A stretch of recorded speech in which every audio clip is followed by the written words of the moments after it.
Bonjour, alors on est le 23 janvier, je vais vous corriger l'exercice numéro 1 de chimie. J'espère que vous avez reçu le document par WhatsApp auprès de mademoiselle Jarmoumi. يلا نتوكلوا على الله. ركزوا مزيان في الشرح دابا، c'est une vidéo que vous allez recevoir. C'est-à-dire à chaque fois ما فهمتيش une partie وقف لا فيديو ورجع بشويه لك. كنتي داير التمرين راك غتشوف الحل، ما كنتيش دايرو انا جو بريفير الانسان يشد التمرين يخرج السؤال ويمشي يشوف الحل ديالو. يعني نتوكل على الله. Alors, l'acide propanoïque est utilisé comme conservateur des aliments. Son code est E280. On le trouve dans les fromages, les boissons et les conserves. Il entre également dans la préparation de certains parfums, produits cosmétiques, pharmaceutiques, etc. On se propose d'étudier en premier lieu, c'est-à-dire l'étape l'oula, l'acide propanoïque avec l'hydroxyde de sodium, puis dans un deuxième temps, sa réaction avec l'éthanol. Avec c'est ça, avec l'éthanol. Les données vous les voyez, donc la température, KE, l'acide, lorsqu'on va l'écrire, on ne va pas chercher à écrire toute la formule, on va juste utiliser le symbole AH et la base conjugée sera A-. La constante d'acidité de ce couple, c'est le Ka égale 10 à la puissance moins 4,9. Et la zone de virage, il y a quelques indicateurs colorés ou mal dans le tableau. Alors au début, l'étude de la réaction de l'acide propanique avec l'hydroxyde de sodium. Alors, en dose VA égale 5 ml d'une solution aqueuse d'acide AH de concentration Ca par une solution Sb d'hydroxyde de sodium de concentration Cb, en suivant les variations du pH du mélange réactionnel en fonction du volume Vb versé. La courbe représente les variations du pH en fonction de Vb. Premièrement, déterminer les coordonnées du VBE et PHE du point d'équivalence. Donc si vous remarquez bien, on vous a donné la courbe, on vous a donné deux tangentes. Les voilà. Donc la méthode est très classique. Alors comme je viens de dire, voilà. Alors nous avons les tangentes. Je vais prolonger l'une des tangentes, comme ça.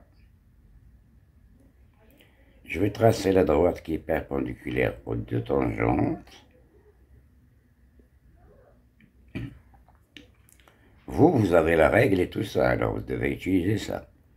Donc je prends la moitié de ce segment bleu, quelque part ici, et par ce point, je vais passer une droite qui est tangente, parallèle les deux autres.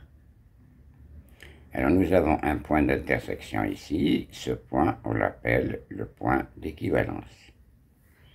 Alors ce point d'équivalence, il a les coordonnées, donc on va voir que VB, E, ce sera, bon, 3, 4, 5 et 6, donc ce sera 6 millilitres.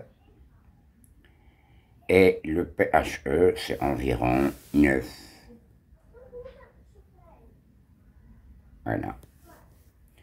Donc pour la réponse, je vais écrire pour la première question 1, 1, 1, 1. Voilà. Nous avons le PHE, c'est 9, et VBE, c'est 6 millilitres. Voilà. Revenons à la question 1-2. 1-2. Alors, il m'a demandé, en calculant la constante d'équilibre K associée à la réaction du dosage, montrer que cette réaction, elle est totale. Bon, on sait très bien que pour montrer qu'une réaction est totale, il y a deux façons de faire. C'est soit calculer le taux d'avancement final, taux. Alors, si je cherche taux, et je trouve que taux inférieur à 1, alors là, ça implique que la réaction, elle est limitée.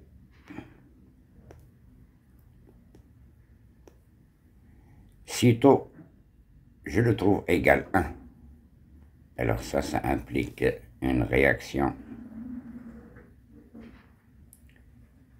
totale.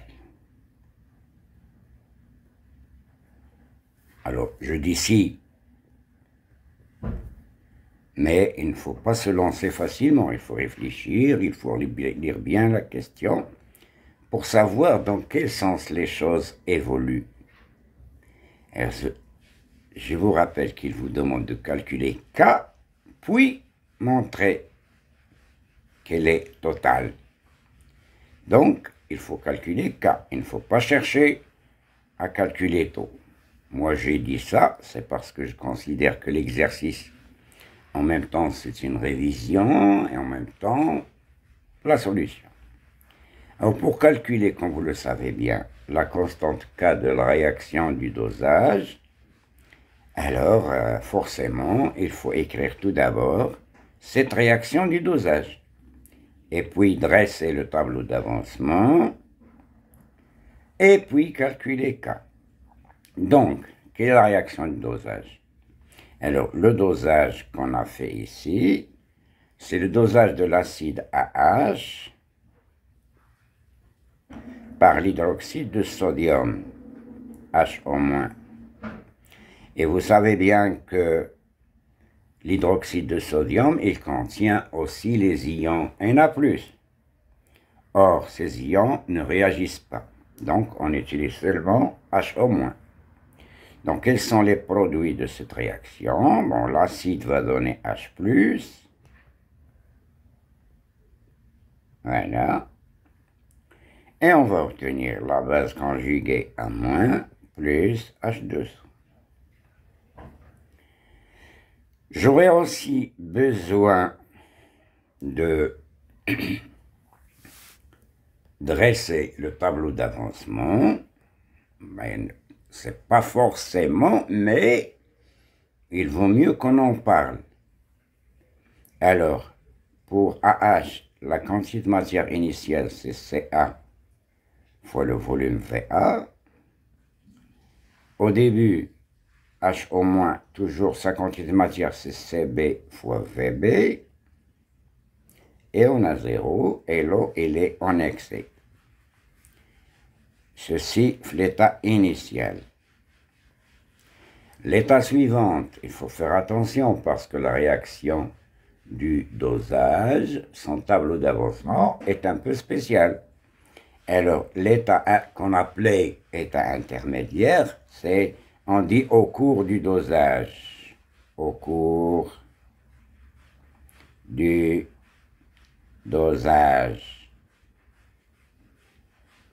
Qu'est-ce que ça veut dire au cours du dosage? C'est-à-dire lorsqu'on est en train de doser.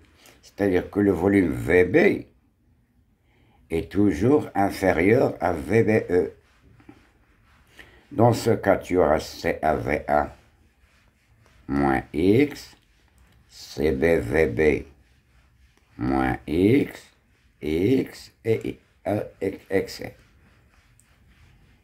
Voilà. Et l'étape finale, c'est lorsque Vb il est égal à Vbe, c'est-à-dire à l'équivalence.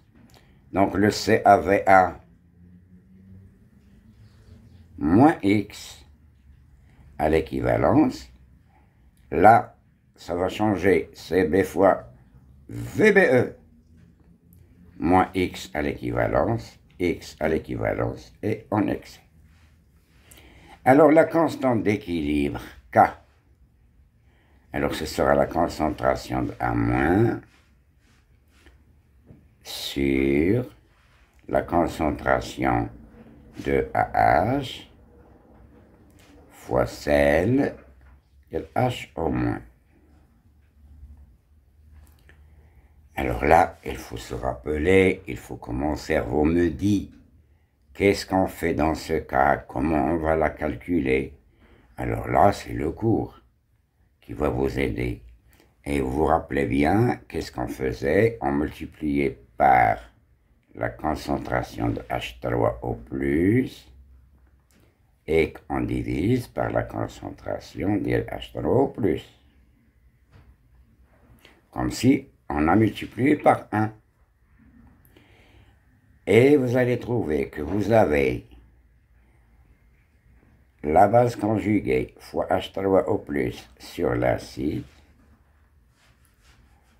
et vous avez H au moins fois H3O+. Donc, dans ma tête, je me rappelle l'expression de Ka, qui est égale à la base fois H3O+ sur l'acide. Donc, on l'a ici. Donc, ce sera Ka sur H au moins fois H3O+, c'est Ke. Voilà. Donc, K, elle est égale, si je reviens à l'exercice, Ka, c'est 10 à la puissance moins 4,9, et Ke, c'est 10 à la puissance moins 14. Donc, je reviens à mes moutons, donc ce sera 10 à la puissance moins 4,9 sur 10 à la puissance moins 14, qui sera 10 à la puissance moins 4,9 fois 10 à la puissance moins 14. Je m'assure de Ka parce que j'ai l'impression 4,9 c'est ça. D'accord? C'est 4,9, c'est ça. Alors, ça va donner 10 à la puissance quoi? 10 à la puissance 14 moins 4,9, c'est 10,1 environ. Non, pas 19, pardon. Bah, ce sont des choses qui arrivent, je crois, non? Oui. Alors, 14 moins 4, ça fait 10. 10 moins 0,9, ça fait 9,1.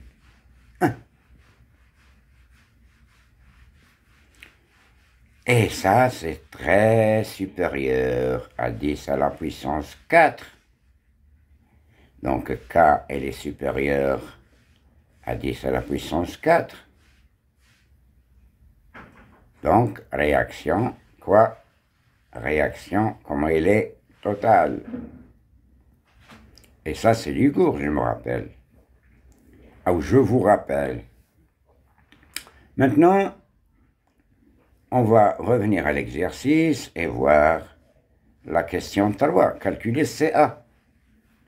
Alors, CA, bon, alors CA, c'est pas la mer à boire. Alors là, je me rappelle qu'il s'agit là de la relation d'équivalence. Qu'est-ce qu'elle dit? CA, VA égale CB, VB, E. Donc CA, c'est CB, VBE sur VA. C'est égal. Alors, maintenant, je vais revenir aux données pour trouver quelle est la valeur de chacun d'eux. Pour CB, c'est 5 fois 10 moins 2. Pour VA, c'est 5 millilitres. Et pour VBE, on a trouvé que c'est 6. C'est ça? D'accord. Donc ça va vers 5 fois 10 moins 2. Multiplié par 6, je vais la garder en millilitres. Et VA, c'était combien? C'était 5 millilitres. Comme ça, je n'aurai pas besoin de convertir. Le millilitre, il sera simplifié. Et le 5 sera simplifié. Et ça va faire 0,06 mol par litre. Voilà. Revenons au questionnaire. Choisir en justifiant la réponse l'indicateur coloré adéquat pour repérer l'équivalence. Donc, avant de répondre à la question 1.4, mettons à la tête quelle est la méthode ou quelle est la connaissance que je devrais avoir. Alors, l'indicateur coloré qui convient à un dosage, c'est celui dont le pHE appartient à la zone de virage. Par exemple, l'héliantine, la zone de virage, elle est comprise entre 3 et 4,4. Et le pH 9, 9 n'appartient pas à l'intervalle. Donc, ça ne marche pas. Pour le BBT, ou le bleu de bromothymol, la zone de virage, c'est l'intervalle 6 jusqu'à 7, 6 et 9 n'appartient pas à cet intervalle. Et vous allez le remarquer que le bleu de thymol appartient, le bleu de bromothymol, pardon, qui a soi-disant une zone de virage de -8 tel 9,6 et le pHE les W9 qui est l'intervalle. Donc c'est lui le bon indicateur à utiliser. Donc je vais répondre à la question, je crois c'est 1.4. 1.4. Donc qu'est-ce qu'on a trouvé? On a trouvé qu'il s'agit de qui? Du bleu de thymol. Exactement, bleu de thymol. Pour 1.4, voilà, bleu de thymol. Voilà. Alors là, je كنعتمد على ما أقول أكثر على ما أكتب, si vous le remarquez bien. La question 1.5. Préciser en justifiant la réponse l'espèce chimique AH ou la A-, après l'ajout, l'espèce chimique prédominante. يعني واش AH qui est dominé ou la A- qui est dominé, ولكن إمتى؟ lorsqu'on a versé VB égale 7. أنا كنعرف شكون كي دوميني. دونك هنا راه كيطالبوني نكون عارف في الدرس ديالي لو دياغرام دو بريدومينونس. دياغرام دو بريدومينونس. وأنا باش نعطيكم لو دياغرام دو بريدومينونس. Ça c'est la question 1.5. Est-ce qu'il y a le diagramme de prédominance? C'est un repère, ou là c'est une échelle du pH. Qu'est-ce qu'elle me dit? La valeur اللي هي كنحدد بها الأجوبة هو ال PKA. PKA. Donc, fait de la zone. Donc, le pH naturellement il varie entre 0 et 14. Dans cette zone,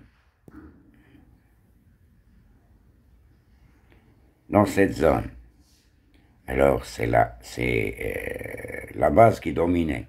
Alors 1- domine. Vous faites la zone AD, c'est l'acide qui domine. AH domine. Donc أنا باش نصيب الجواب ديالي خصنا نعرف قيمة الباش شحال ونشوفها كومون إلي باغابور لاش le pKa. D'accord? D'accord. Alors, la courbe de la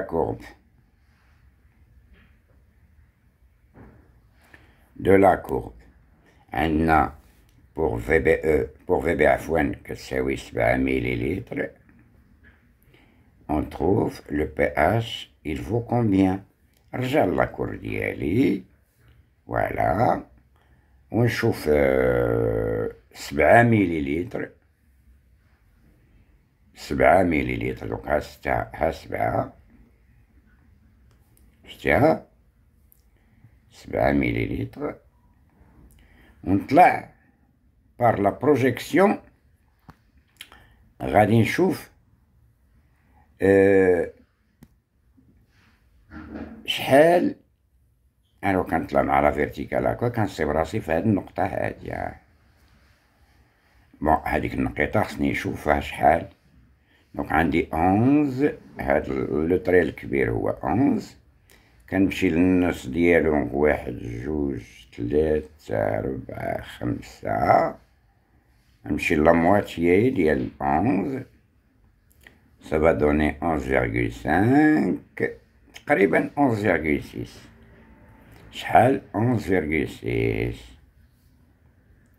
alors pH 11,6 lorsqu'on a versé VB كتساوي 7 millilitres donc pH est égal à 11,6 mais je dois chercher c'est quoi le pKa et le pKa alors pour rappel c'est moins log de Ka